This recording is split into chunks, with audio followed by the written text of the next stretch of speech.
kemudian selanjutnya saya akan menyampaikan tata tertib dari praktikum ini. Kalau misalnya teman-teman nanti akan praktikum offline, maka teman-teman harus mentaati tata tertib seperti ini. Nanti kita diinfokan ya kalau misalnya mengenai perkembangan situasi COVID di di Poltek Nuklir ini seperti apa, apakah teman-teman sudah bisa melakukan praktikum offline dan mekanismenya seperti apa, nanti akan diinfokan lebih lanjut. Seperti itu. Kemudian untuk pengumpulan laporan praktikum, kalau dari saya itu maksimal 27 hari dari praktikumnya. Kemudian emailnya rizky.nks@gmail.com seperti ini, dengan subjek email, kalau misalnya teman-teman kan Elin, jadi yang nomor 1 ini ya, lalu laporan ADPR, Elin, Seksref JDTE, kemudian nama. Kemudian dokumennya bisa Word, bisa PDF. Dan tolong jangan kopas. Saya tahu ada kebanyakan itu ada, teman-teman ini ada beberapa circle gitu ya paling ya. Jadi ada kayak laporannya itu cuma ada beberapa jenis gitu. Tapi jadi nanti tolong jangan kopas ya. Kemudian dasar teorinya juga jangan cuma yang dari petunjuk praktikum aja. Lebih baik cari referensi jurnal atau makalah atau proceeding dan TA atau tesis, disertasi yang terkait dengan yang kira-kira teman-teman pikir bisa mendukung dari laporan teman-teman itu. Kemudian selanjutnya adalah saya akan menjelaskan terkait konsep dasar dari spektroskopi XRF. Jadi spektroskopi XRF itu apa sih? Spektroskopi XRF itu merupakan cara pengukuran dan identifikasi dari zat-zat radioaktif dengan cara mengamati spektrum karakteristik yang ditimbulkan oleh interaksi foton gamma yang dipancarkan oleh si zat radioaktif tersebut. Misalnya dengan materinya yaitu detektor. XRF itu digunakan untuk apa? Jadi kalau di aplikasinya itu dia bisa menganalisis komposisi kimia berdasarkan konsentrasi unsur-unsur yang terkandung misalnya di dalam suatu sampel itu dengan menggunakan metode spektrometri. Nah, XRF ini umumnya digunakan untuk menganalisis unsur dalam mineral atau batuan. Gak cuma mineral atau batuan ya, banyak sampel lainnya juga.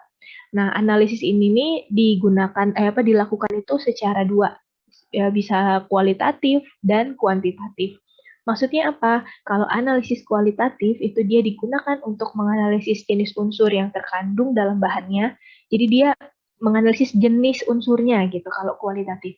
Nah, kalau analisis kuantitatif dia menentukan konsentrasi yang unsur tadi gitu dalam bahan. Maksudnya gini, jadi kayak teman-teman punya spektroskopi XRF nih, spektrometer XRF nih, XRF ABC gitu misalnya. Nah, kemudian teman-teman punya sampelnya ini misalnya batuan gitu, bongkahan. Kemudian setelah dipreparasi sampel dan lain-lain, kemudian ditembakkan oleh spektrometer XRF ini, maka akan diketahui tuh jenis unsur yang terkandung. Misalnya di dalamnya ternyata ada CU-nya, kemudian ada AU-nya, aurum atau kuprum atau tembaga kayak gitu. Nah, kalau misalnya analisis itu namanya analisis kualitatif. Kalau misalnya analisis kuantitatif, teman-teman mau tahu lagi nih, cuprumnya itu di dalam bongkahan itu sekitar berapa persen sih kayak gitu. Sekitar berapa ppm sih di bongkahan atau sampel itu. Nah, itu namanya analisis kuantitatif. Sampai sini ada yang mau ditanyakan? Belum ya? Oke, saya lanjut. Nah, nih. Jadi sebelum kita belajar terkait spektroskopi XRF ini, teman-teman tuh harus aware dulu ya. Jadi kan nanti setelah lulus, teman-teman akan bekerja sebagai nuclear agent gitu ya, agent of nuclear atau praktisi atau ahli yang mengetahui tentang nuklir, ilmu kenukliran seperti itu, tapi diterapkan di aplikasi industri atau di dunia nyata gitu. Intinya di tempat teman-teman nanti bekerja.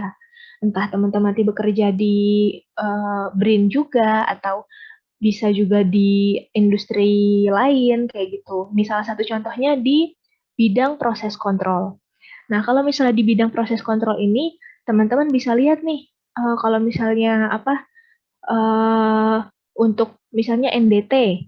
Nah, di NDT itu kalau misalnya ada kerusakan atau misalnya ada fracture atau patah atau retak di suatu logam atau di suatu bidang, itu dia akan memberikan spektrum yang beda saat ditembakkan oleh si XRF ini.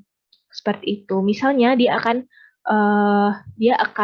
apa namanya di multi-layer metal atau di besi-besi yang berlayer-layer gitu, berlapis-lapis.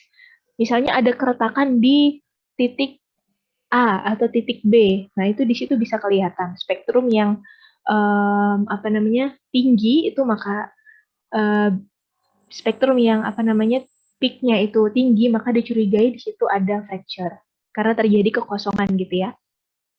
Selanjutnya nih, misalnya teman-teman bekerja di perusahaan mainan gitu. Jadi kalau misalnya mainan anak itu kan dia harus safe gitu ya, harus apa? Harus aman dari bahan-bahan yang berbahaya.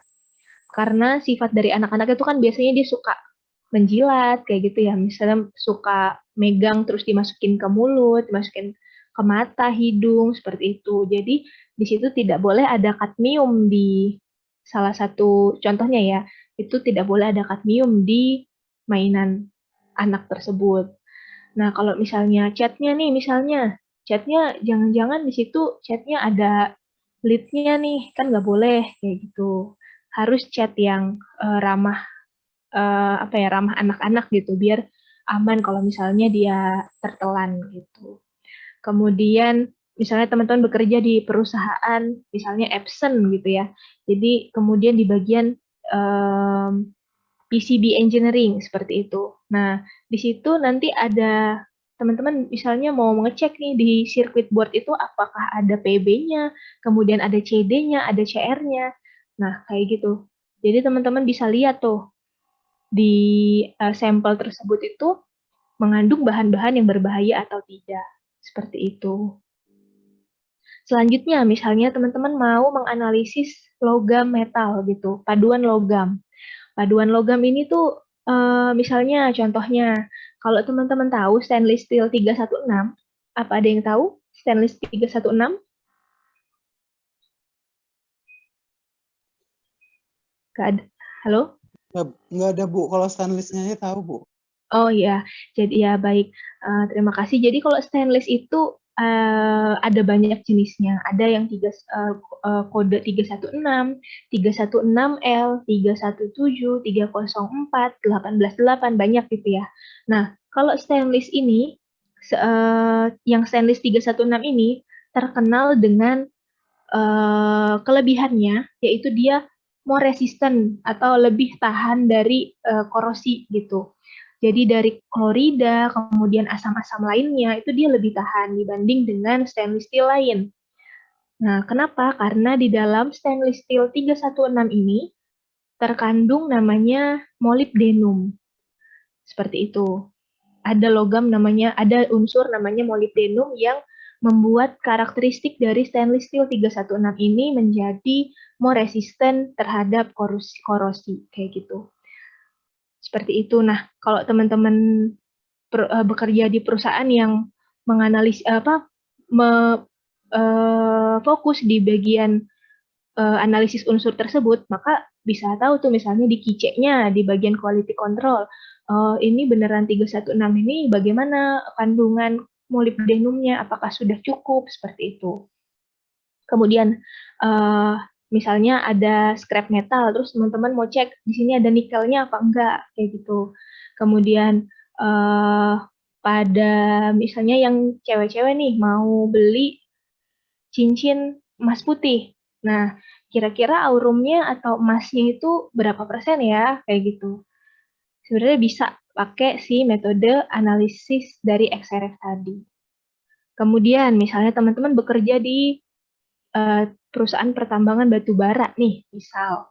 Kemudian jadi kan kalau misalnya di perusahaan di pertambangan, kalau teman-teman mau menambang suatu batu bara nih, contohnya batu bara, itu kan tanah ada banyak lapisan ya. Ada yang namanya topsoil, kemudian soil, kemudian overburden, kemudian burden, dan lain-lain sampai teman-teman nanti masuk ke apa sih mendapatkan si batu baranya.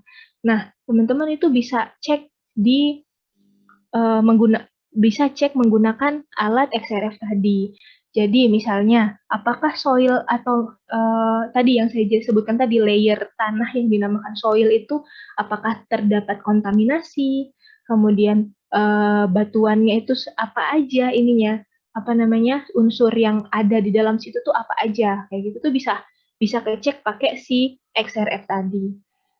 Itu tujuannya apa sih kok cuman cuman emang cuman ngetahui unsurnya aja? Tentu tidak, karena kalau misalnya teman-teman bekerja di industri, biasanya fokusnya itu adalah money oriented gitu. Jadi keuntungan atau efisiensi seperti itu. Bagaimana teknik teman-teman dalam mendapatkan suatu misalnya batu bara tadi gitu ya, nggak cuma batu bara, bisa batu bara, kemudian tembaga dan lain-lain, perak kayak gitu. Yang teman-teman mau ini bagaimana caranya mendapatkan sebanyak-banyaknya dengan efisiensi atau teknik yang lebih mudah dibanding dan tidak mengeluarkan cost yang terlalu besar seperti itu. Kalau misalnya teman-teman bisa pakai XRF ini, maka teman-teman bisa mengoptimalkan teknik dan metode-metode pengambilan si sampel atau batu bara tersebut. Sampai sini ada yang mau tanya? Belum? Belum ada, Bu. Oke. Selanjutnya, oke, udah itu ya. Jadi ini analisis aplikasi nyatanya nih. Teman-teman tuh belajar XRF tuh buat apa sih sebenarnya di dunia nyata? Nah, itu yang membedakan teman-teman nanti dengan user atau sekedar pengguna alat saja. Jadi teman-teman harus tahu konsep dasar atau pola pikir dari XRF ini nih seperti apa, seperti itu. Jadi teman-teman bisa menggunakannya dengan lebih optimal. Kemudian saya akan masuk ke teorinya, yaitu prinsip dasar sinar X. Nah, jadi kalau misal ini pasti diulang-ulang terus ya dari semester 1. Karena kalau misalnya ada sinar X nih, berasal dari radioisotop tuh. Kemudian dia kan menabrak elektron, kemudian dia akan mengeluarkan elektron kulit dalam. Nah, kemudian pasti akan terjadi kekosongan pada si kulit tersebut.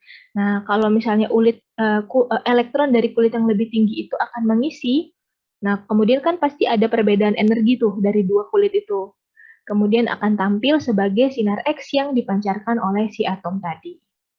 Nah, spektrum sinar X itu selama puncak tersebut menunjukkan peak atau puncak yang karakteristik, di mana unsur itu akan menunjukkan landasan uji kualitatif unsur-unsur yang ada dalam sampel. Nah, ini nih yang saya maksud tadi, uji kualitatif. Jadi maksudnya, oh sampel ini ternyata terkandung unsur Ni, kemudian CO, CD, dan lain-lain. Seperti itu. Kalau misalnya ada foton X-ray yang memiliki energi cukup untuk menabrak atom, maka elektron tadi akan terlepas dari kulitnya. Misalnya di sini ya, di K sini. Itu berlaku di kulit-kulit lain juga. Seperti itu. Selanjutnya untuk sistem XRF. Nah, di sini nih. Jadi di sini ada namanya tabung X-ray atau tabung sinar X, di mana di dalam situ itu terjadi proses penghasilan sinar X karena perbedaan potensi yang tinggi antara katoda sama anoda. Kenapa kok bisa kayak gitu? Karena kan ada HV nih, HV power supply. Katodanya itu dipanaskan sampai dia nyala, kemudian mengalirkan listrik yang berasal dari HV tadi. Nah, karena panas, elektron dari kedua katoda tadi terlepas. Kemudian karena sudah dia dihubungkan dengan transformator tegangan tinggi, maka elektron-elektron itu akan dipercepat tuh gerakannya menuju ke anoda tadi. Kemudian di sini juga ada namanya alat pemusat, pemusat ya benar. Nah, atau dinamakan focusing cup kayak gitu. Nah, kalau misalnya dia udah difokuskan, kemudian dia akan seperti apa ya, sinar X itu seperti cahaya tampak gitu yang nyebar ke segala arah kecuali dihentikan oleh bahan penyerap sinar X. Nah, kemudian di sini tuh ada nama mana tadi? Oh ini. Kalau misalnya tadi itu saya jelasin terkait tentang katode sama anodanya. Nah, pelindung dari perisetima itu di sini ada namanya pelindung perisetima. Kemudian dia akan mencegah dari sinar X tadi keluar dari tabung.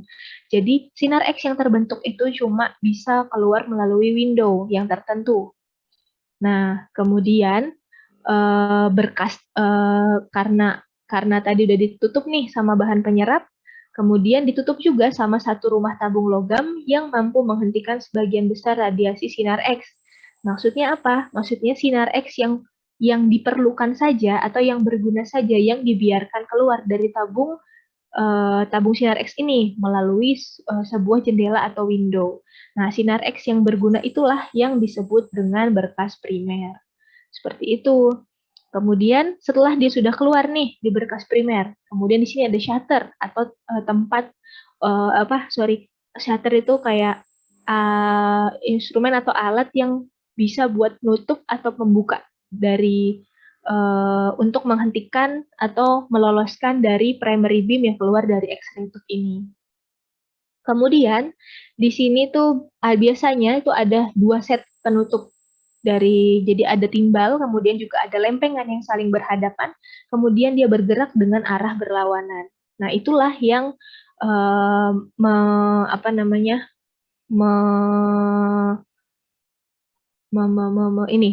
menyusun si kolimator ini.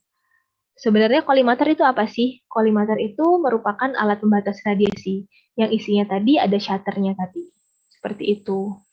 Nah, kolimator ini nanti kalau misalnya teman-teman mau uji kesesuaian pesawat sinar X, di dalamnya itu salah satu parameternya itu ada namanya uji kebocoran pesawat sinar X.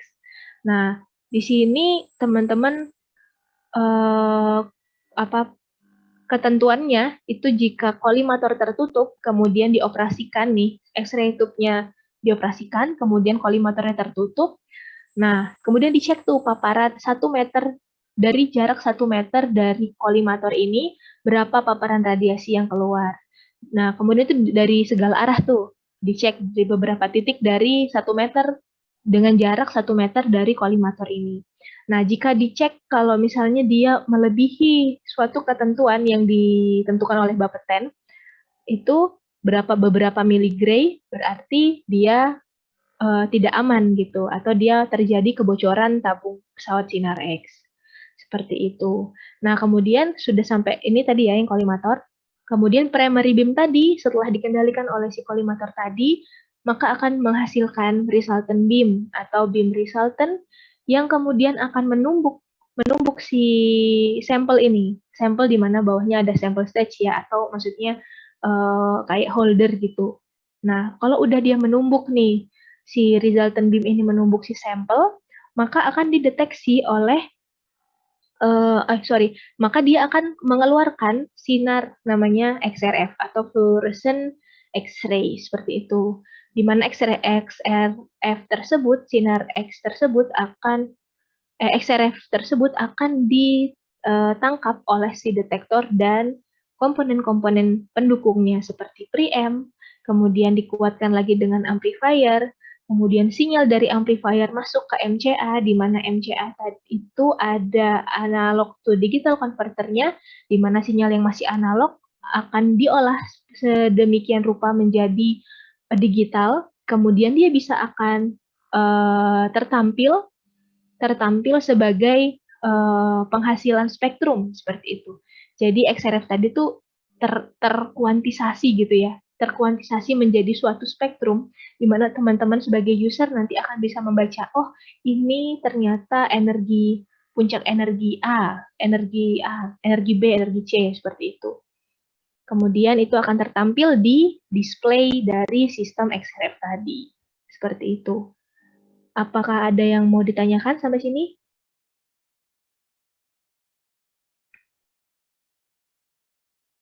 Belum? Bu, Ya, silakan. kolimator tuh berarti Ya. sama dengan kayak kan dia tuh kan Bu kayak menyaring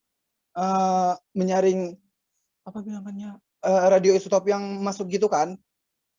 Sinar dia primary beam tadi, berkas sinar primer tadi dia saring seperti itu. Maksudnya bukan dia saring, dia olah seperti itu agar yang keluar itu hanya yang berguna saja. Seperti itu. Di mana di dalam kolimator itu ada si shutter tadi.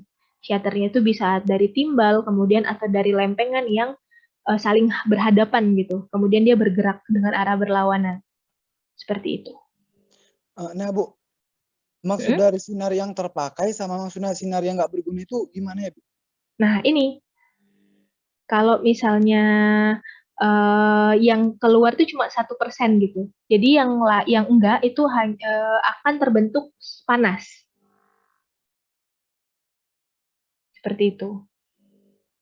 Kan ini kan di dalam sini ada awan-awan elektronnya ya. Kan dia tadi tuh saya jelasin tadi katoda dan anoda. Kemudian di dalam sini pasti banyak awan elektron. Kemudian dia mendadak dihentikan pada sasaran tadi sehingga hanya terbentuk sinar X itu sebesar 1%, kemudian panasnya sebesar 99%. Seperti itu. Sehingga sinar X yang keluar dari tabung itu hanya dapat keluar melalui window tadi. Oh, oke, baik, Bu. Udah paham. Terima kasih, Bu. Oke, sama-sama. Selanjutnya ada lagi yang mau tanyakan? Belum ya? Oke, saya lanjut dulu. Oke, sekarang saya lanjut ke detektor semikonduktor. Sebelumnya saya mau tanya dulu nih. Acak aja ya. Mbak Elsinta. Mbak Elsinta, coba saya disebutkan detektor itu apa aja sih ininya? Contoh jenisnya? Detektor isian gas sintilasi, Bu. Ya, kemudian ada apa lagi? JM. Isian gas, kemudian sintilasi. GM itu termasuk di isian gas, bukan ya? Iya, Bu. Ya, kemudian ada lagi detektor semikonduktor namanya, Mbak Elsinta. Oh iya, Bu, semikonduktor. Betul. Nah, kalau misalnya keunggulan dari detektor semikonduktor tadi apa sih, Mas Hamam? Ada yang tahu nggak? Detektor semikonduktor itu keunggulannya apa? Hadir nggak ya Mas Hamam ini? Hadir, Bu. Oke, Saya Mas kurang Hamam. tahu, Bu. Kurang tahu, oke, nggak apa-apa. Jadi kalau saya jelasin nih, kalau biar lebih mudah ya, kalau saya tuh ngapalinnya gini. Nah, semikonduktor itu kan OO gitu ya, banyakan O-nya. Jadi dia kelebihannya adalah resolusinya. Kalau yang sintilasi, itu keunggulannya adalah efisiensinya. Kayak gitu sih, kayak jembatan keledainya gitu ya, biar lebih mudah aja. Kemudian untuk yang detektor semikonduktor ini, saya jelasin dulu deh. Detektor semikonduktor itu biasanya dia terbuat dari bahan solid state. Kemudian dia beroperasinya itu sebagai detektor kamar ionisasi, di mana pembawa muatannya itu adalah elektron dan hole. Keunggulannya apa aja? Keunggulannya detektor semikonduktor ini dia memiliki resolusi energi yang paling baik di antara sentilasi, isian gas, dan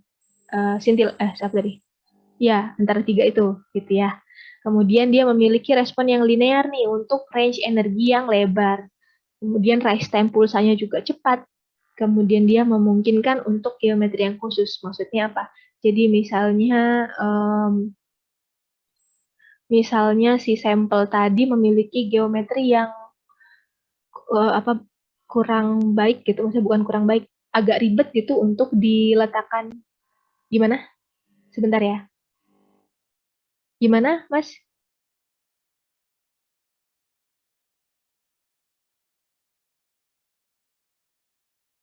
Oke, baik. Saya lanjutkan. Maksudnya untuk memungkinkan untuk geometri yang khusus itu gini. Jadi misalnya teman-teman memiliki sampel yang agak ribet gitu ya preparasi sampelnya. Nah, itu dia lebih baik gitu. Hasil dari pencacahannya itu lebih baik dibanding dengan detektor sintilasi, seperti itu. Kemudian saya lanjutkan terkait prinsip kerja detektor semikonduktor. Jadi intinya itu seperti ini. Kalau pada detektor ini, itu dia energi radiasinya itu diubah menjadi energi listrik. Nah, seperti ini ya. Energi radiasinya itu diubah menjadi energi listrik. Kemudian energi radiasi yang memasuki bahan semikonduktor, kan ya ini detektor semikonduktor ya. Nah, berarti kan bahannya namanya bahan semikonduktor. Kemudian dia itu diserap oleh bahan, energi radiasi tadi itu dia memasuki bahan semikonduktor, kemudian dia diserap oleh si bahan tadi, sehingga beberapa elektronnya itu berpindah dari pita valensi ke pita konduksi. Nah, kalau misalnya di antara kedua ujung bahan semikonduktor ini terdapat beda potensial nih, ada power supply, maksudnya dialiri tegangan listrik seperti itu, ada beda potensial kan, maka akan terjadi namanya aliran arus listrik. Nah, detektor ini dibagi jadi dua, menjadi tipe N yang dihubungkan ke kutub negatif dan dari tegangan listrik, dan tipe P yang dihubungkan ke kutub positif dari tegangan listrik tadi. Kalau sudah kayak gitu, maka dia akan menyebabkan si pembawa muatan tadi akan tertarik tuh ke kutub yang berlawanan, sehingga terbentuk lapisan kosong pada lapisan kosong muatan pada sambungannya ini, atau yang dinamakan dengan depletion region, sehingga tidak ada aliran listrik. Nah, kalau misalnya radiasi memasuki si daerah tersebut, maka dia akan terbentuk ion-ion baru, di mana elektron dan hole tadi yang akan bergerak ke kutub positif dan kutub negatif. Seperti itu. Nah, tambahan hole dan elektron itulah yang kemudian menyebabkan terbentuknya pulsa atau arus listrik yang nanti teman-teman akan sebanding dengan energi radiasi, gitu intinya. Itu, jadi energi radiasinya kan udah masuk tuh, kemudian dia memberikan energi yang cukup, kemudian elektron dari kristalnya itu berpindah dari pita valensi ke pita konduksi, sehingga dia menyisakan hole. Kayak gitu. Kemudian intinya di prinsip kerja detektor semikonduktor ini, bila ada radiasi pengion yang memasuki di si depletion layer atau depletion region tadi, maka dia akan membentuk pasangan ion-ion baru, yaitu elektron dan hole tadi, yang masing-masing itu akan bergerak ke kutub positif sama kutub negatif. Tambahan elektron dan hole itulah yang akan menyebabkan terbentuknya pulsa atau arus listrik, di mana pulsa dan arus listrik itulah yang akan sebanding dengan energi radiasi tadi. Seperti itu, teman-teman. Ada yang mau ditanyakan dulu?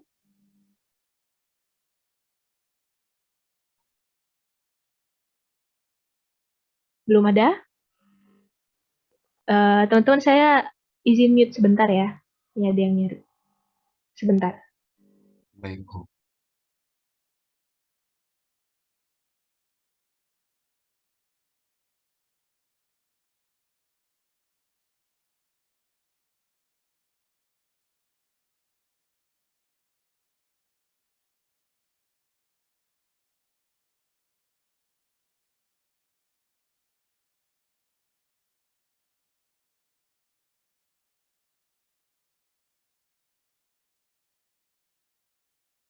Baik, saya lanjutkan.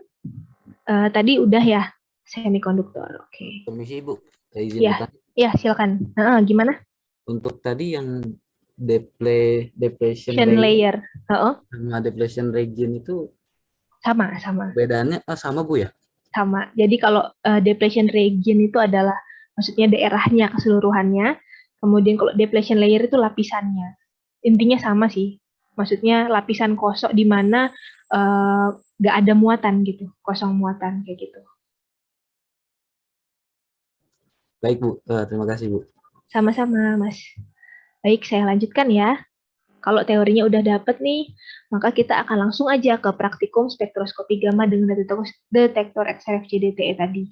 Tujuannya tentu pertama mempelajari prinsip kerja detektor gamma X-ray CDTE tadi, Kemudian, ya transit aja. Kemudian selanjutnya juga mengkalibrasi spektrum energi X-ray dan gamma menggunakan detektor CDTE. Kemudian teman-teman nanti semoga bisa menganalisa bentuk dari spektrum X-ray dan gammanya seperti apa. Peralatan yang digunakan itu ada MCA, kemudian detektor X-ray 100T seperti ini, kemudian nanti ada sumber radiasi standar. Nah, kalau tadi saya jelasin ada MCA, kemudian ada preamp, amplifier, gitu-gitu ya. Nah, itu tidak usah, teman-teman tidak perlu merangkai satu persatu karena sudah menjadi satu kesatuan di sini dan MCA-nya ada di dalam CPU ini. Kemudian untuk metodenya, teman-teman nanti pertama akan melakukan instalasi perangkatnya seperti apa. Kemudian tentu sebelum melakukan praktikum, teman-teman harus mempelajari prosedur pemakaian software MCDWin-nya itu seperti apa. Nanti juga saya akan jelaskan lebih detail gitu pada saat praktikum. Kemudian teman-teman melakukan kalibrasi energi spektrum sumber standar dengan menggunakan detektor CDTE, tentunya dengan menentukan ROI pada dua puncak spektrum energi, kemudian mengamati bentuk spektrum jenis sumber radiasi. Nanti saya jelasin lebih lanjut ya. Nah, ini seperti ini. Sebelum ini saya akan tanya dulu teman-teman. Teman-teman untuk sumber radioaktif, masing-masing sumber itu punya peak ya, punya energi kan ya. Iya, Bu. Kalau CS137 tuh kira-kira ada berapa peak ya? Ada yang tahu? Satu.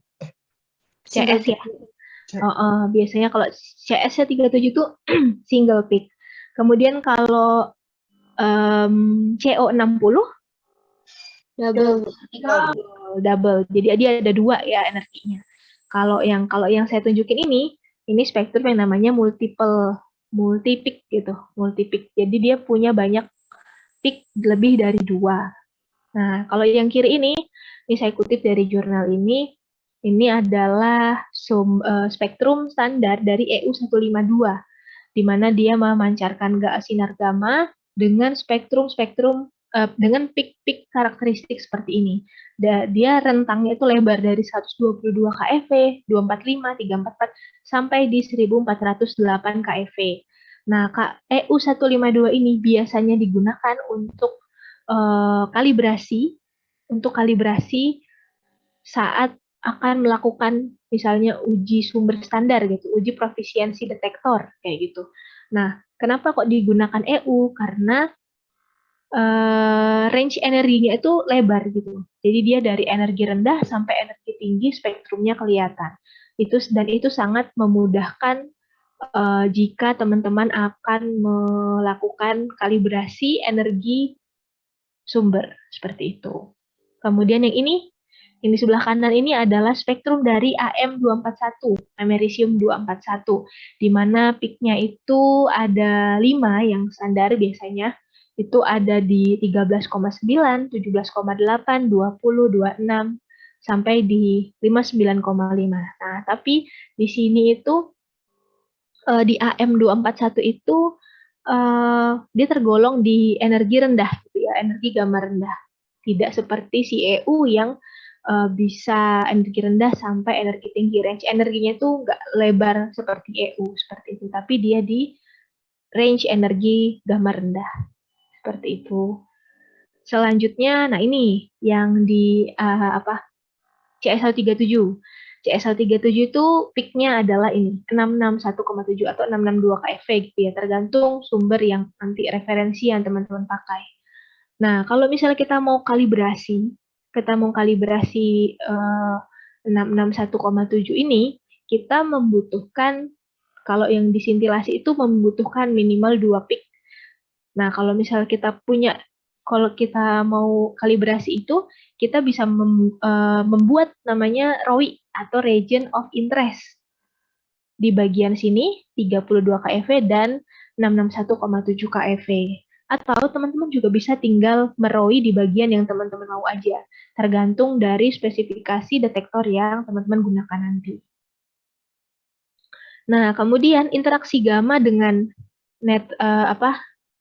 gamma dengan netron.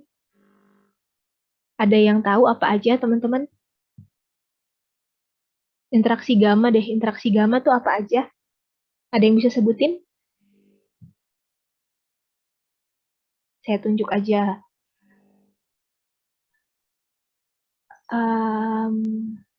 Dominik ada, Dominik. Ada dua. Hadir. Mas Dominik, kira-kira apa aja sih interaksi gamma dengan interaksi gamma, foton gamma tuh apa aja sih?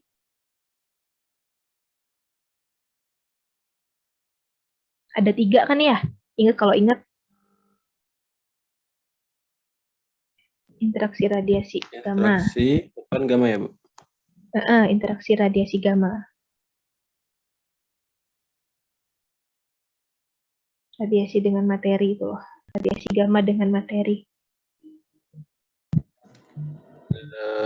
Fotolistrik itu, Bu? Ya, betul. Kemudian apa lagi? Compton, Ya, betul. Satu lagi.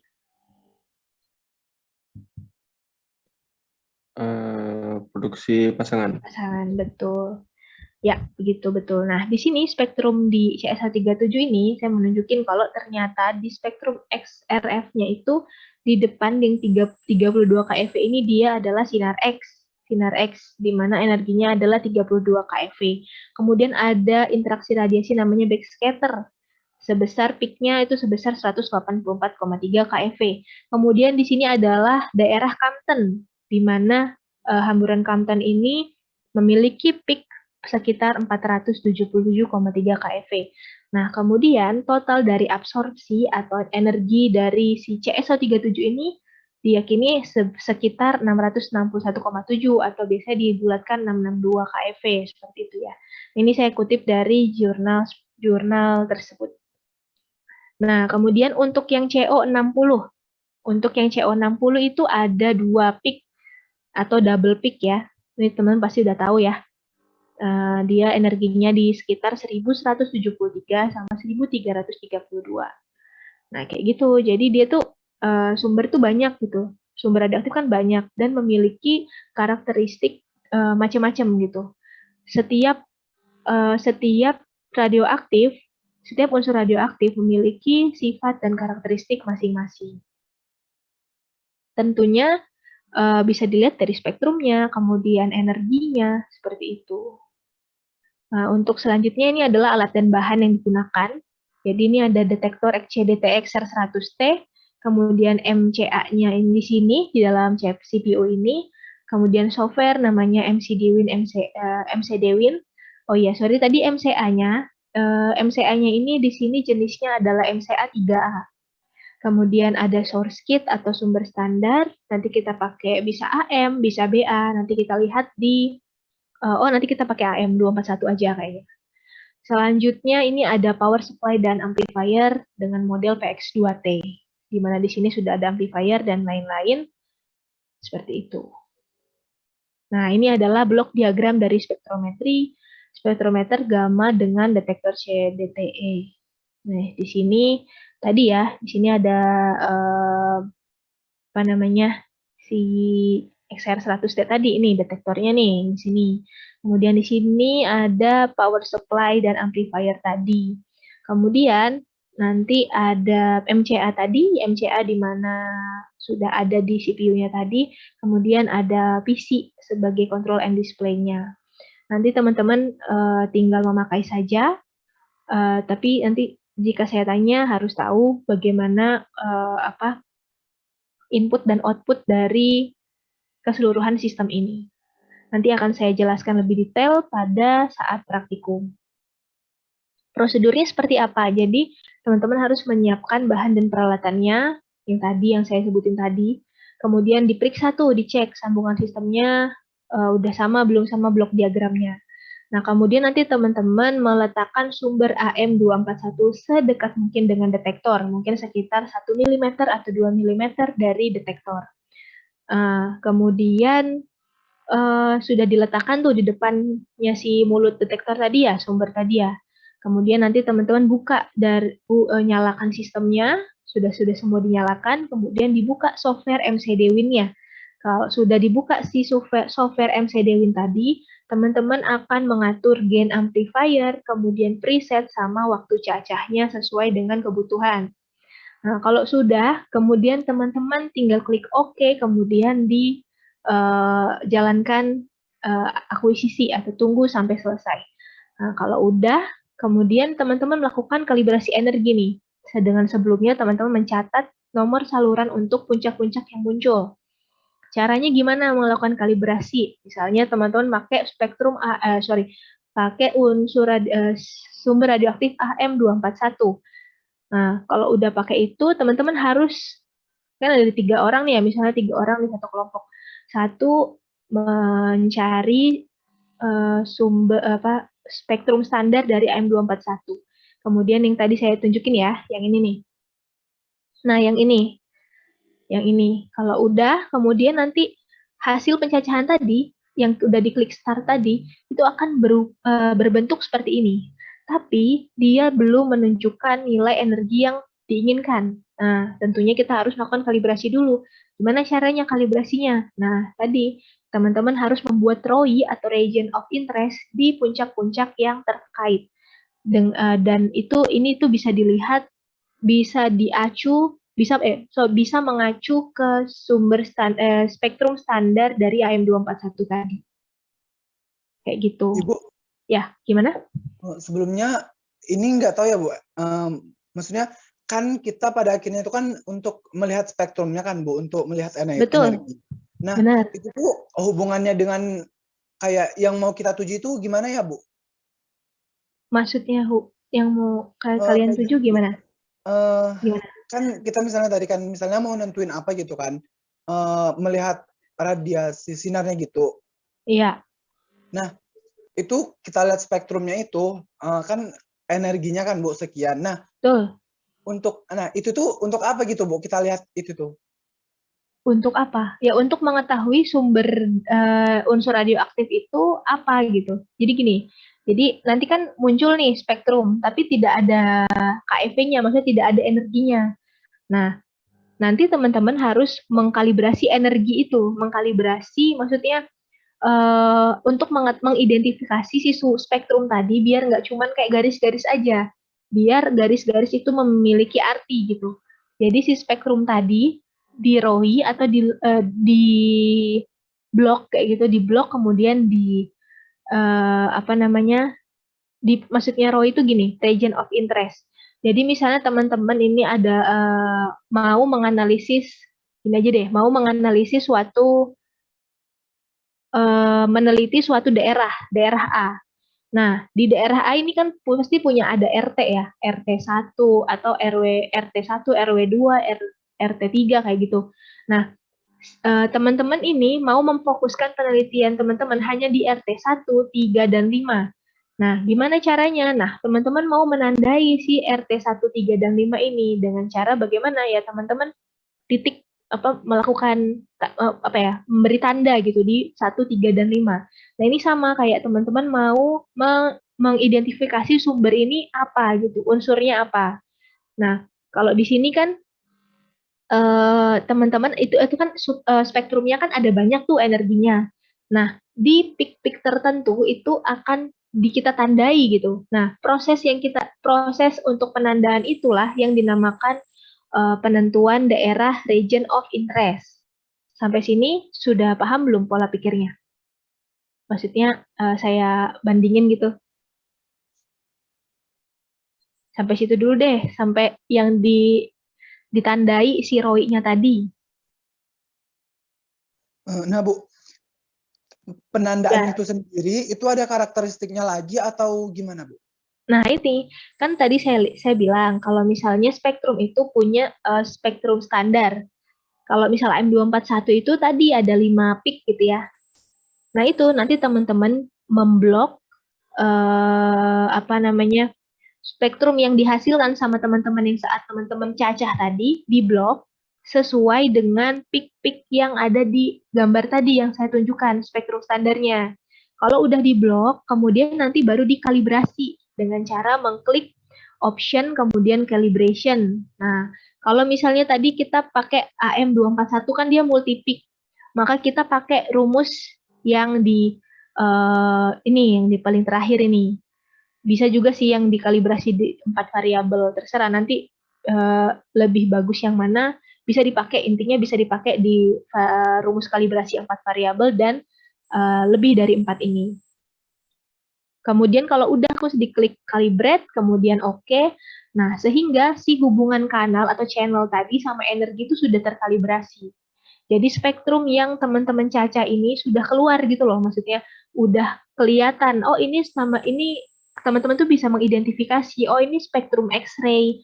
Oh, ini spektrum gamma dengan peak A, misalnya peak 13,9 keV, 25,4 keV sampai di 59,5 keV.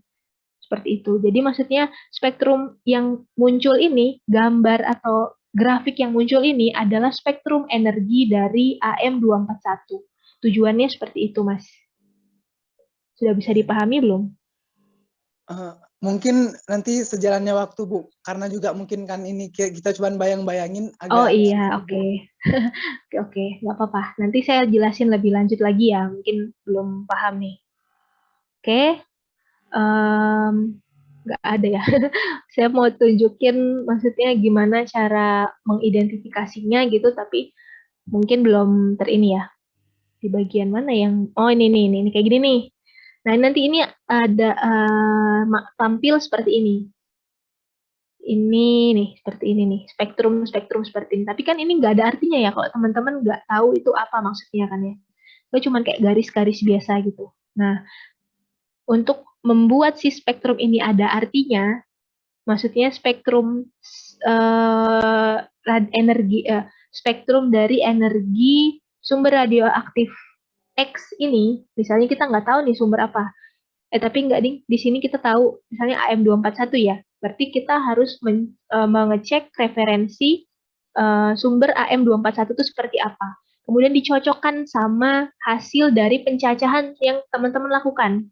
Teman-teman tinggal ngeklik nanti si sumber tadi itu akan mengeluarkan energi atau maksudnya karakteristik seperti ini. Nah, tapi teman-teman harus mengkalibrasi dulu energinya karena dia keluar itu belum langsung KeV karena ini kan masih analog ya, maksudnya masih belum modern gitu perangkatnya. Jadi belum bisa langsung otomatis keluar energinya itu berapa. Kayak gitu, Mas. Ada ini nggak? Masih lebih kebayang nggak?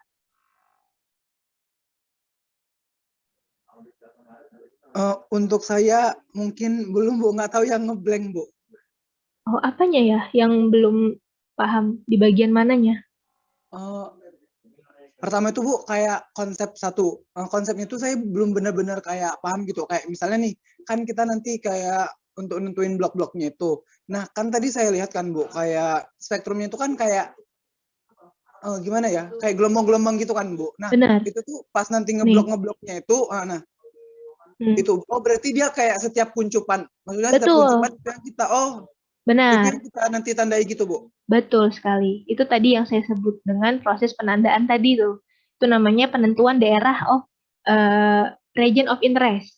Daerah yang teman-teman mau kalibrasi. Nanti di blok nih di bagian sini nih, diklik kanan, geser, klik kanan, geser, ditarik, tarik gitu. Itu namanya proses penandaan. Kemudian apalagi yang masih bingung? Nah, Bu, ini kan kayak yang misalnya di gambar yang sebelah kanan, Bu. Itu kan kayak ada nih, misalnya yang paling tinggi kuncupannya, terus itu kan agak kecil, terus itu tinggi lagi. Nah, itu kita ambil kayak tertingginya, itu selamanya yang tertinggi atau gimana ya, Bu? Maksudnya, oh nanti sesuai sama si spektrum ini. Tenang aja, nanti bakalan sama kok sama si spektrum, karena sumber radiasi itu kan punya karakteristik sendiri ya. Nanti kelihatan yang mana yang, ini dilihat dari ini, dari namanya counts. Jadi teman-teman nanti mengarahkan kursor ke arah peak gini, klik gitu ya, diklik. Kalau udah diklik nanti dia otomatis counts yang paling tertinggi. Maksudnya apa? Energi. Kenapa kok dia bisa disebut peak? Karena counts atau cacahan yang paling tinggi di daerah tersebut itu adalah energi. Paham nggak? Jadi misalnya ini nih, saya klik di bagian titik ini nih.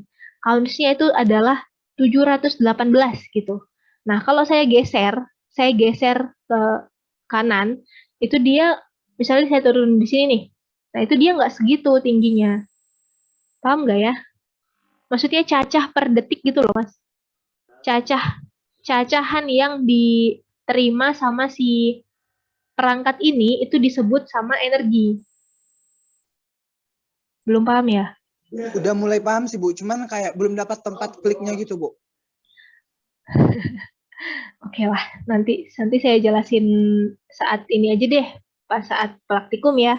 Pokoknya intinya gitu, nanti ada spektrum, ada spektrum, kemudian nanti teman-teman ngeklik aja nih di bagian si sumber tadi, ngeklik pakai mouse, klik gitu, nanti baru muncul informasi dari ROI apa kalibrasi, energi, kemudian FWHM, kemudian ada counts. Nah, di mana kalau peak itu, kalau yang disebut peak atau puncak, itu yang counts-nya paling tinggi.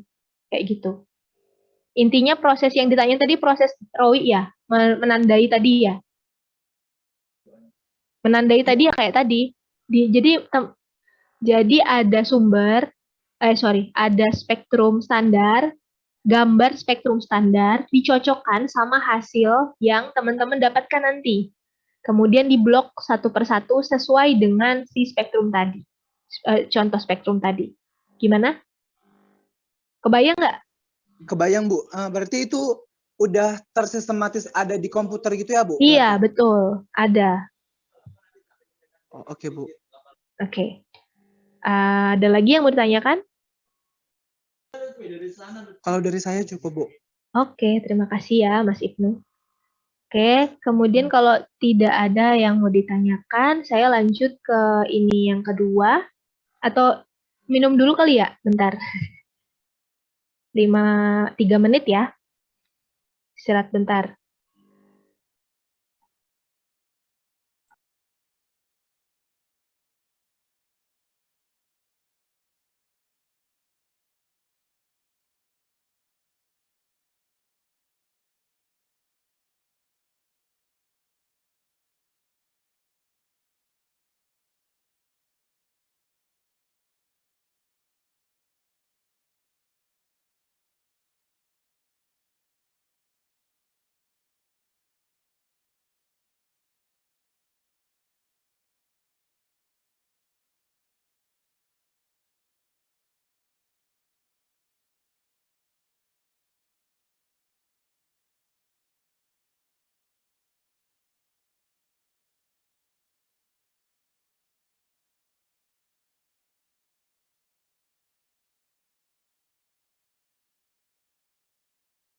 Saya sambil absen aja kali ya. Baik, Bu. Oke. Zikri Sidiki, nggak ada. Oke. Fai, Faisyah, Hadir, Fai- Bu. Faisyah hadir. Kemudian Hamam Ahmad, Hadir, Bu. oke. Ibnu Faton, Hadir, Bu. hadir. Ibnu Idkon, Hadir, Bu. oke. Ira Palupi, Hadir, Bu. oke. Yang nggak hadir Zikri Asyidiki ya. Kenapa dia nih? Hadir, saya hadir, Bu. Oh hadir, oke. Mas Sidki. Oke. Sebentar.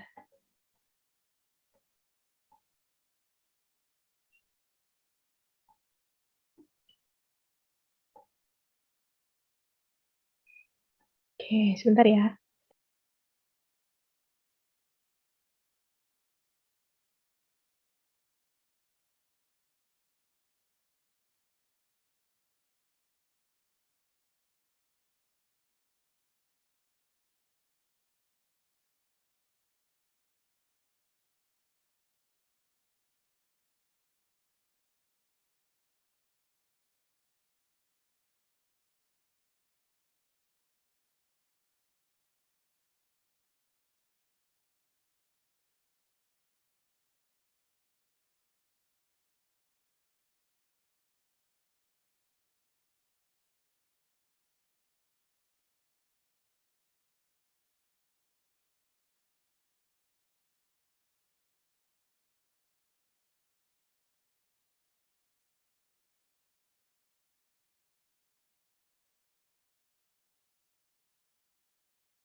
Baik, saya lanjutin. Mbak Izatul Fadila Hadir, Bu. hadir. Muhammad Arfin, Hadir, Bu. oke. Muhammad Fakih, nggak ada. Oke. Nanang Muhammad, Hadir, Bu. oke. Pendi Rusadi, nggak ada. Hadir, Bu. Oh, hadir, oke. Rahmat Farhan, Hadir, Bu. oke. Revinda, Ruth Anastasia, Hadir, Bu. Zena, Hadir, Bu. oke. Berarti yang nggak hadir Muhammad Fakih ya, Amari. Misi, Bu. Hadir, oke. Ya, mari ada, Bu, di Zoom. Oh, nggak. Mungkin ada kendala jaringan atau mic-nya bermasalah, Bu. Oh, Mohon maaf, Bu. Atas nama Asrar tadi hadir, Bu. wah, Asar udah hadir. Oke, Oke, Bu. Kasih, Bu. sama-sama. Oke. Asrul Ashifa itu ya. Ya, Bu. Oke, oke udah. Berarti hadir semua ya. Iya, Bu. Oke. Saya lanjut share screen ke karakteristik detektor game.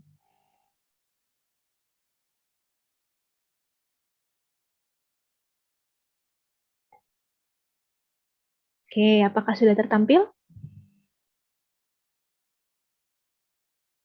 Sudah, Bu. Oke. Oke, untuk penjelasan selanjutnya itu, materi selanjutnya itu adalah karakterisasi detektor Geiger-Müller. Tata tertibnya sama kayak tadi ya, pengumpulannya juga sama, ADPR, ELINS, GM, terus nama. Tolong jangan kopas. Kemudian waktunya 7 hari setelah praktikum untuk sebelum memulai praktikum selanjutnya gitu ya, baru dikumpulin tuh laporan praktikumnya. Kemudian untuk teman-teman yang mungkin barangkali ada yang belum pernah ke tempat laboratorium instrumentasi nuklir, ini dia ada di lantai 4. Di lantai 4 sebelah kiri, kalau dari lift, kiri pojok itu ada namanya laboratorium instrumentasi nuklir. Nanti teman-teman akan praktikum ADPR di sini.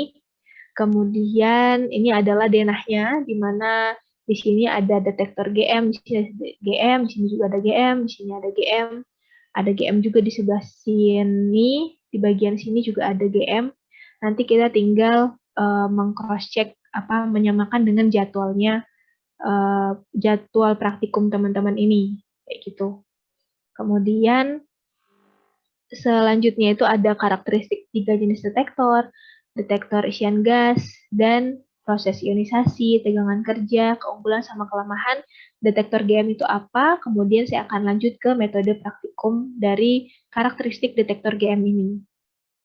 Nah, seperti ini ya. Kayak tadi dijelasin sama Mbak Elsinta ya, kalau nggak salah ya tadi ya. Nah, jadi ada 3 jenis detektor. Yang pertama itu isian gas, sintilasi, sama semikonduktor. Dimana kalau karakteristik yang paling biasanya sering banget ditanyain itu keunggulan sama kelemahannya. Yang keunggulan aja nih, keunggulan sintilasi itu berarti efisiensinya yang paling tinggi. Kalau konduktor, semikonduktor, berarti karakteristiknya adalah resolusi yang paling tinggi. Seperti itu. Kalau isian gas, apa sih dia kelebihannya? Kelebihannya itu dia konstruksinya sederhana. Kalau konstruksi sederhana, biasanya dia harganya relatif lebih murah. Kemudian dia juga bisa lebih mudah untuk diterapkan di detektor-detektor pada pengoperasian lapangan, kayak gitu ya. Atau mudah dibawa gitu, intinya praktis, kayak gitu. Kemudian kalau sintilasi tadi efisiensinya tinggi, tapi dia resolusinya paling rendah. Kalau semikonduktor resolusinya tertinggi, efisiensinya agak lebih rendah dibandingkan sama isian gas.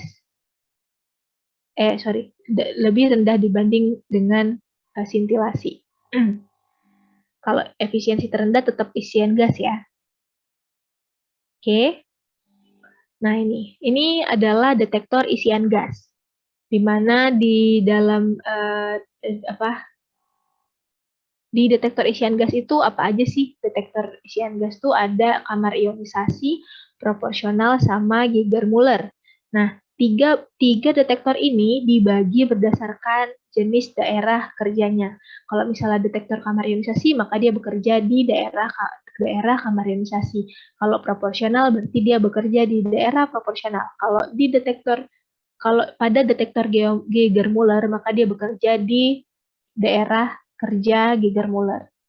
Nah, biasanya kalau detektor isian gas ini itu paling sering digunakan untuk mengukur radiasi, karena sifatnya tadi yang lebih konstruksinya sederhana gitu ya, konstruksinya sederhana, kemudian pengoperasiannya lebih mudah.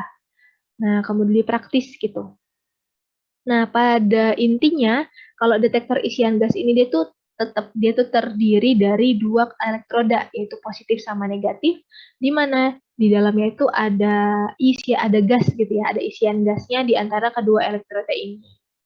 Nah, kebanyakan sih berbentuk silinder dengan sumbunya itu sebagai anoda, kemudian silindernya ini sebagai katoda. Seperti itu. Nah, proses ionisasi itu kayak mana sih? Nah, ini nih, misalnya ada radiasi ionisasi masuk ke daerah ini. Nah, kemudian dia ada namanya daya ionisasi gas ya. Nah, biasanya daya ionisasi gas itu berkisar antara 25 elektron volt sampai ke 40 elektron volt. Nah, kemudian di dalam sini kan tadi ada datang nih radiasi yang masuk ke detektor ini. Kemudian dia akan mengionisasi gasnya tadi karena ion-ion di dalam detektor itu akan diubah gitu menjadi pulsa listrik atau arus listriknya. Nah, radiasi yang masuk detektor itu akan mengionisasi si gas-gas, kemudian dia akan menghasilkan ion-ion positif dan ion-ion negatif atau elektron. Nah, jumlah ionnya itu yang dihasilkan tadi akan sebanding dengan energi radiasi dan berbanding terbalik dengan daya ionisasi gas. Nah, kemudian kalau kita kan yang kita mau cari adalah pulsa listrik atau arus listriknya. Itu terjadi, kita bisa dapatkan itu jika terdapat cukup medan listrik di antara dua elektroda. Nah, medan listrik ini dapat diatur melalui pengaturan tegangan kerja atau HV detektor tadi. Nah, makanya nanti teman-teman harus mencari tegangan kerja dari detektor isian gas ini. Nah, ini ya yang saya jelasin tadi. Kalau kamar ionisasi, dia akan bekerja di daerah ion chamber ini. Kemudian kalau detektor proporsional, dia akan bekerja di daerah proporsional. Kalau GM atau Geiger-Müller, dia bekerja di daerah Geiger-Müller gitu. Nah, kalau isian gas itu dia bisa digunakan untuk mengukur semua jenis radiasi, tergantung sama tebal windownya. Misalnya yang lebih tipis, yang paling tipis itu biasanya yang alfa. Kemudian yang agak sedang itu biasanya beta. Alfa beta tidak terlalu jauh sih bedanya biasanya. Kemudian ada yang paling ini adalah gamma dari tebal dari tebal windownya. Nah, kalau teman-teman mengukur radiasi netron, itu biasanya dia menggunakan detektor proporsional dengan menggunakan gas, isian gasnya itu namanya gas BF3 gitu atau HE3. Nah, ini merupakan karakteristik jumlah ion yang dihasilkan terhadap si perubahan medan listrik HV di antara anoda sama katoda. Atau yang kita mau cari itu adalah tegangan kerja dari detektor isian gas tadi itu. Seperti itu. Nah, kalau untuk keunggulan kelemahan tadi udah saya sampaikan sebenarnya. Kalau karakteristiknya itu gitu. Jadi dia instrumen yang digunakan untuk mengukur radiasi ionisasi. Kemudian dia bisa mendeteksi radiasi ionisasi seperti alfa, beta, kemudian gamma. Oh iya, sorry, ini saya mau tekankan ya, kalau alfa itu partikel, beta juga partikel.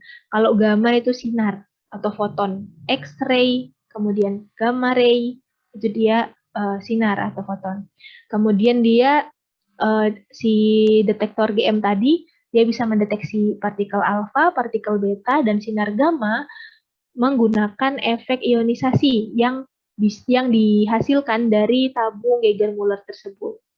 Dia keunggulannya tentu dia konstruksi sederhana, pengoperasian lebih praktis dan lebih mudah. Kemudian, tapi dia memiliki kelemahan yaitu resolusinya rendah, kemudian efisiensi yang paling rendah, dan dia tidak bisa membedakan energi radiasi. Dia nggak bisa tuh bedain energi radiasi kayak tadi saya jelasin XRF CDTE. Dia nggak bisa, dia cuma bisa ini cacahnya aja seperti apa. Oke. Nah, ini merupakan sistem pencacah nuklir dengan detektor GM. Jadi ini adalah perangkatnya ya, teman-teman ya. Ini adalah detektornya, di mana di sini ini ada slot-slot gitu. Slot-slot di mana satu jarak antara slot 1 dan slot kedua itu 1 cm. Kemudian nanti di situ ada holder sampel di bagian sini, ada dari akrilik itu dia bagian holder sampel ini nanti akan diletakkan si source tadi, diletakkan di sini. Kemudian tadi di sini ada namanya counter gitu. Di sini ada timer dan counter. Kemudian bisa mencacah gitu intinya. Kemudian di sini juga MCA-nya sudah terintegrasi di dalam CPU di sini. Kemudian ada PC-nya di mana sebagai proses dan kontrol dari software. Kita nanti pakai software STX namanya. Nah, tujuannya itu apa? Tujuannya praktikum ini itu biar teman-teman bisa mengetahui karakteristik dari detektor GM itu seperti apa.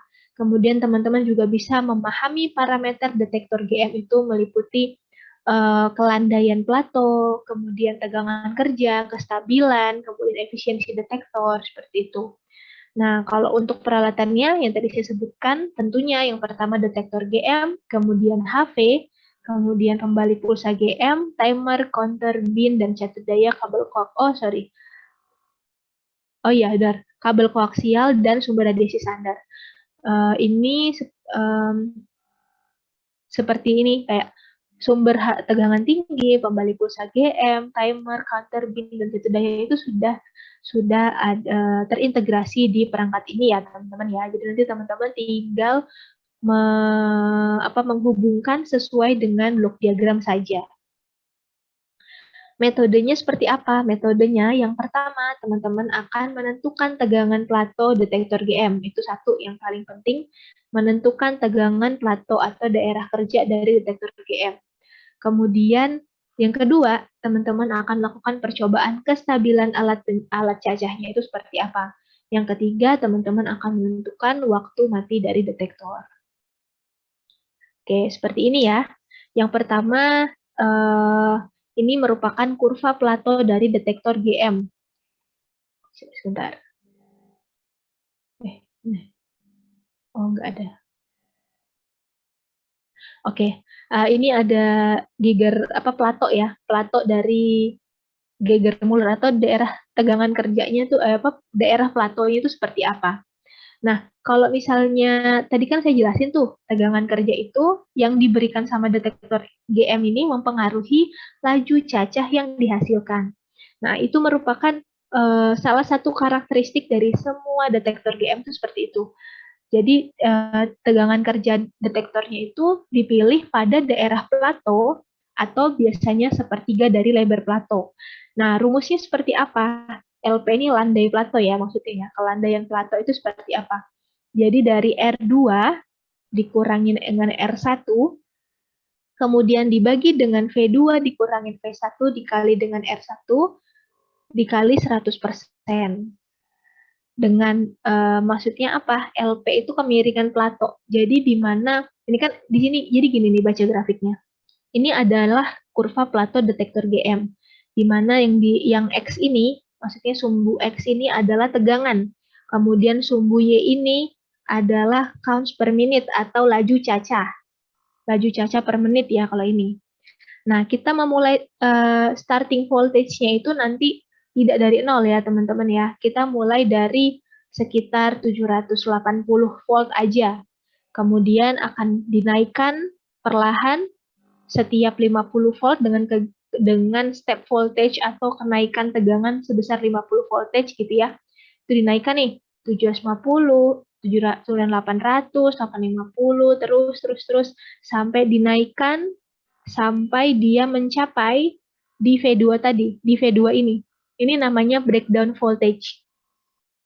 Apa itu breakdown voltage? Jadi di breakdown voltage ini adalah tegangan di mana di tegangan tersebut jika dinaikkan terus-menerus maka akan terjadi discharge atau ada continuous discharge yang dihasilkan dari detektor GM ini. Jadi ada continuous discharge itu kayak arus bocor yang terus-menerus keluar seperti itu. Nah, itu yang tidak diperbolehkan pada pengoperasian detektor.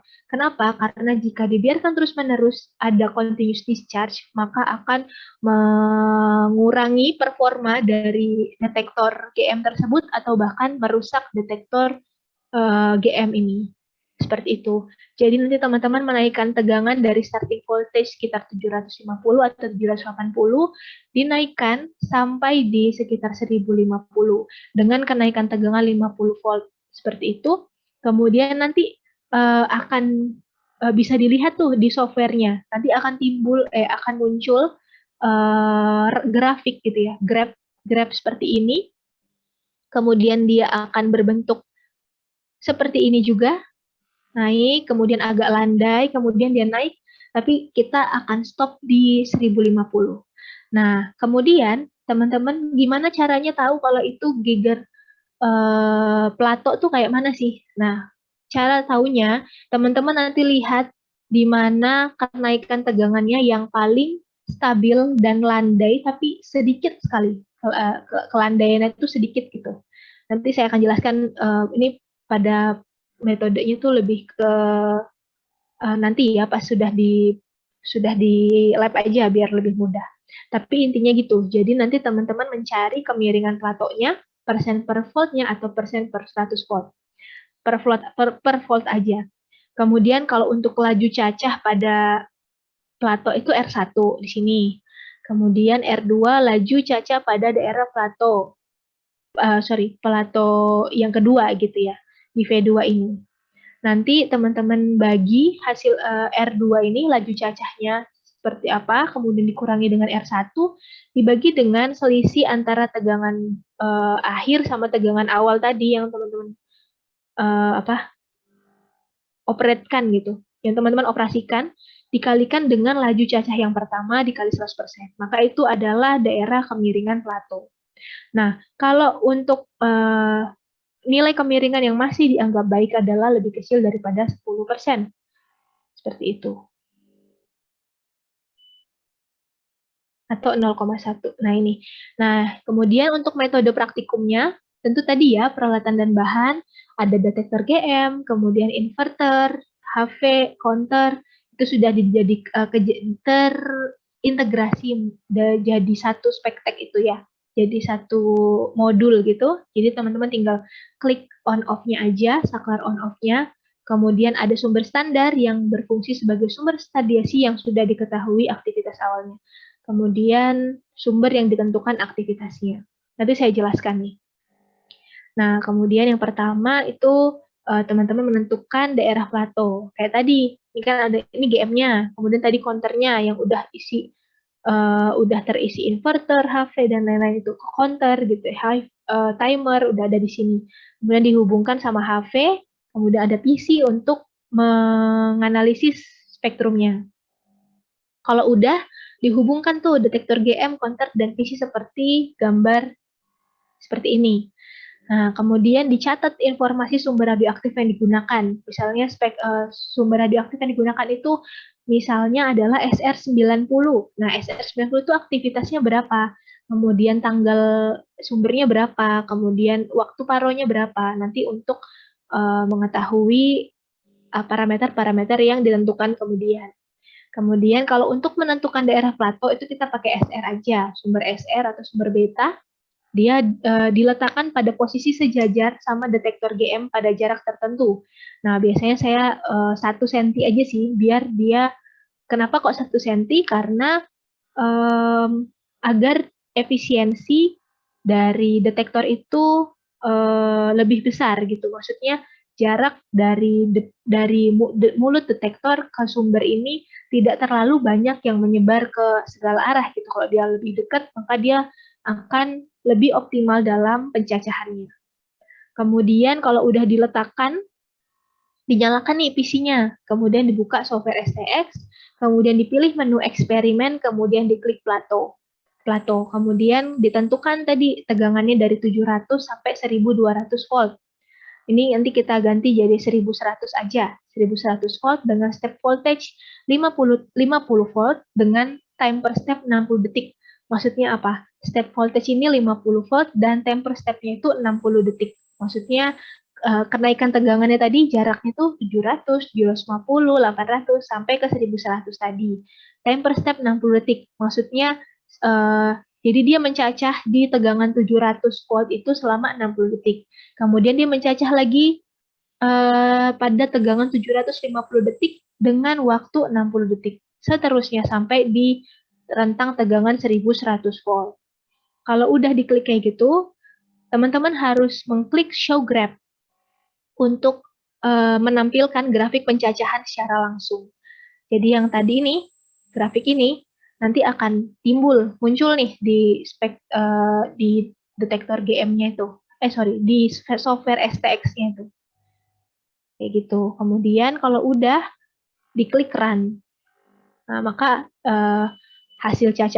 maka pencacahan akan berlangsung seperti itu. Kemudian nanti dicatat hasil cacahan dan dibuat grafik cacahan untuk menentukan tegangan kerja. Tegangan kerja didapat dari 1/3 sampai setengah lebar Plato. Maksudnya yang ini ya, tegangan kerja tadi nanti akan saya jelaskan lebih lanjut pada metode praktikumnya. Kalau udah nih, misalnya pada tegangan kerja misalnya 900 nih, misalnya 900 volt atau 875 volt gitu, ketemunya tergantung tuh teman-teman nanti ketemunya berapa. Tergantung dari grafiknya munculnya berapa. Misalnya 875 volt, maka untuk pencacahan selanjutnya, tegangan tingginya itu tetap diatur di 875 atau di 900 volt. Tergantung nanti teman-teman dapatnya berapa ya. Gitu. Kemudian nanti teman-teman masuk ke metode kedua, yaitu pengujian kestabilan sistem pencacah. Nah, pertama teman-teman harus mengukur laju cacah latar belakang dulu dengan cara melakukan pencacahan selama 4 menit tanpa menggunakan sumber radiasi. Kalau udah, teman-teman nanti akan dapat tuh cacah latar belakang yang digunakan dalam perhitungan selanjutnya.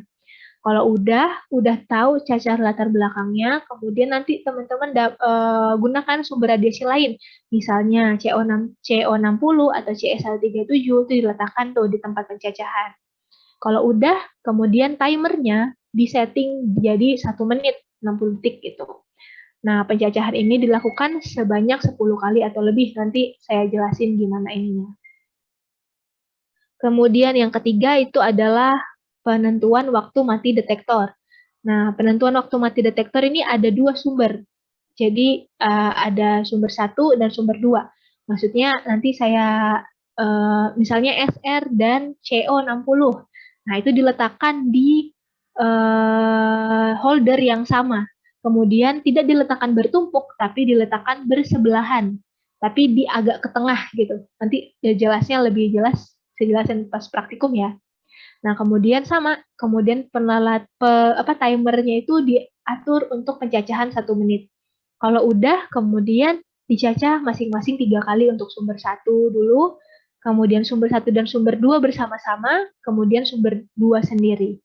Nah, kalau udah, kemudian nanti dihitung tuh waktu mati detektor dengan rumus yang seperti yang ada seperti di petunjuk praktikum. Nanti lembar datanya saya siapkan ya. Saya belum bisa tampilkan sekarang nih. Saya udah bikin tapi belum bisa tampilkan sekarang karena belum lengkap. Kemudian yang terakhir, teman-teman akan melakukan penentuan efisiensi detektor. Nah, kalau untuk menentukan efisiensi detektor, teman-teman nanti pakai sumber radiasi beta aja, misalnya TL204 atau SR90 yang udah diketahui aktivitas awalnya. Kemudian diatur tuh pencacahannya selama 10 menit, dan pencacahan itu 1 kali aja nggak apa-apa. Seperti itu.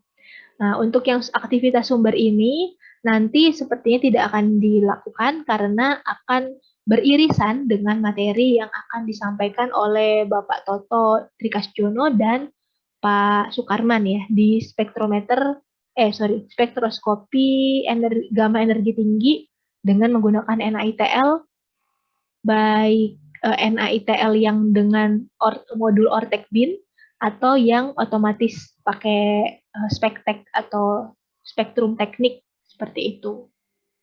Oke, sampai sini ada yang mau ditanyakan lagi? Ada?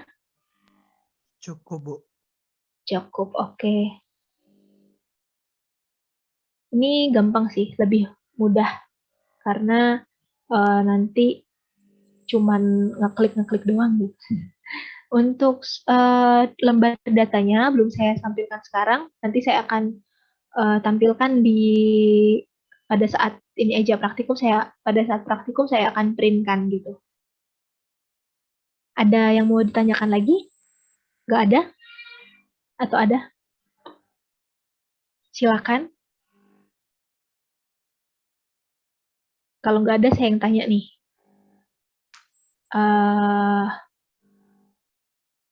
Zikri A, Mas Zikri, Mbak Zikir atau Mbak Mas ini?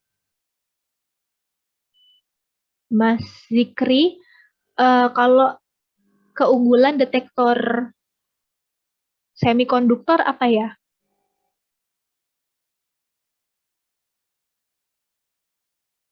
Nggak hadir ya? Tadi perasaan hadir.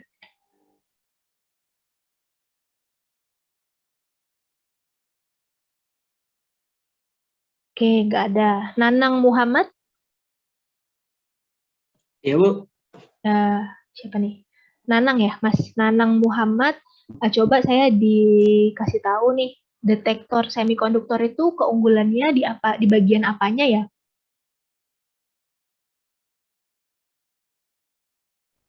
Keunggulannya dari hasil resolusinya yang tinggi. Betul. Kalau sintilasi, Mbak Alda? Sintilasi Mbak Alda? Efisiensi. Oke. Kalau detektor GM,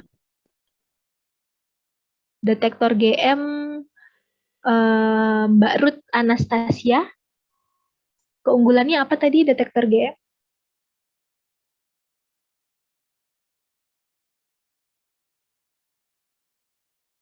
Nggak tahu? Keunggulan detektor GM? Lebih mudah ya, murah ya, Bu. Selain murah, lebih konstruksinya sederhana, lebih mudah dalam pengoperasiannya gitu, tidak rumit. Baik, kalau ini apa?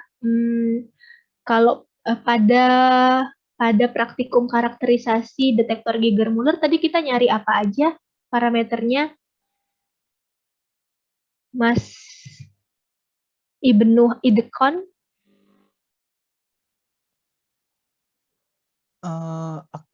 Aktivitasnya, Bu. Energi apa aktivitas? Enggak.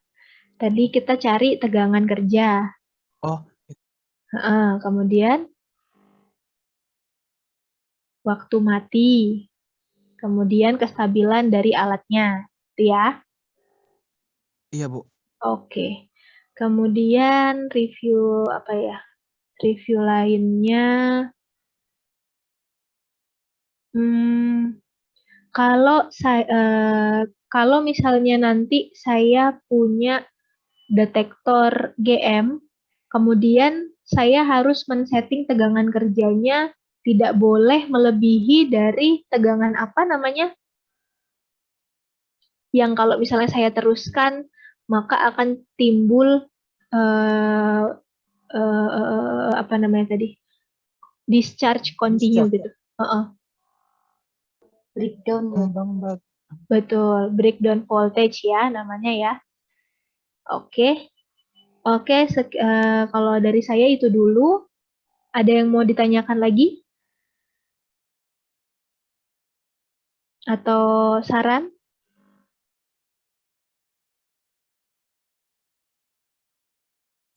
Izin Bu, Ya, silahkan. untuk apa namanya mengenai praktikum nanti, Ya. lembar datanya itu apakah disediakan oleh Ibu apa kita nanti? Iya, nanti saya sediakan. Nanti saya printkan. Teman-teman tinggal datang aja nanti. Oke. Terima kasih Bu ya. Oke. Ada lagi?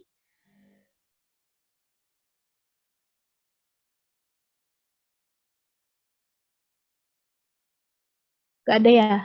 Bu, mungkin Ya. PPT-nya boleh dikirim, Bu. bagi Oh kita. iya, bisa. Nanti saya kirim ya.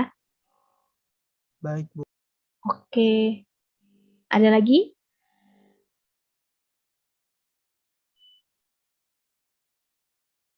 Cukup sepertinya Bu. Oke.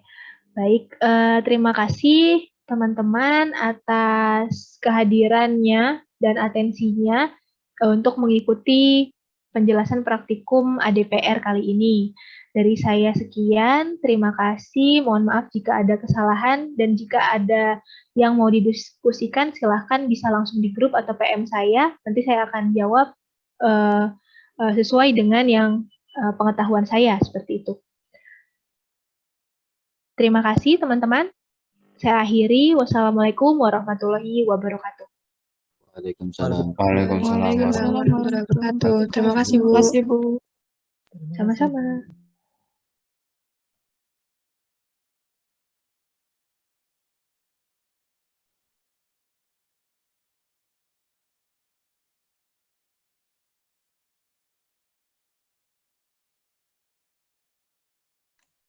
Tahan. D. Cinde. D. Tidur lu, D.